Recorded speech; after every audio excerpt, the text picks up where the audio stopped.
ហាគ្រួសាររយន្ត pick up បងប្អូនបាទសាំងយ៉ុងបាទ Sport អត់ Sport ក៏មានមួយណាបាទបងប្អូនយើងក៏មានការបាទកក់ជាបដាហើយបន្តបាទ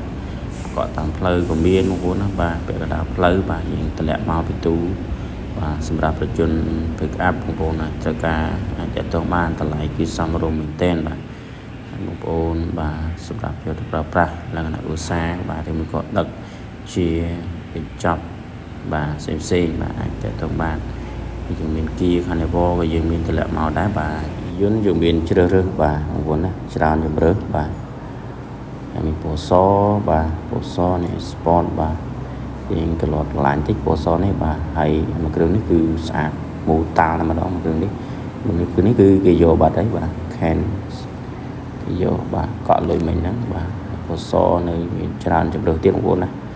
សពណ៌ទៅប្រាក់ពណ៌រៀងផេះកម្មៅក៏មានបងប្អូនបាទពួកនេះត្រូវការអាចតតងបានតម្លៃគឺសមរម្យមែនទែនបាទហើយសម្រាប់បងប្អូនដែលយកទៅលក់បន្តក៏យើងមានតម្លៃពិសេសបាទទៅមើលខាងក្នុងបងប្អូនបាទបើកមើលខាងក្នុងម្ដងនេះខាងក្នុងគឺបែបនេះគឺស្អាតពិនិត្យគឺថ្លៃថ្នូរបងប្អូនបាទជិះគឺថ្លៃថ្នូរមិនមានបោកដបូលទៀតបងប្អូនបាទនេះសាំងយ៉ុងបងប្អូនគឺជិះទៅគឺថ្លៃថ្នូរស្អាតបាទសមល្មមបងប្អូនបាទមានកៅអីចុចមានអីបងប្អូនបាទនេះផាំងសិនមានច្រើនបងប្អូនណាផាំងសិនបាទគឺថ្មីស្អាតបងប្អូនខាងក្នុងគឺបែបនេះពិនិត្យបាទខ្មៅពុកស្បែកអេមស្អាតតែម្ដងបាទសម្រាប់បងប្អូនមានតម្រូវការអាចចាត់តងបានបាទ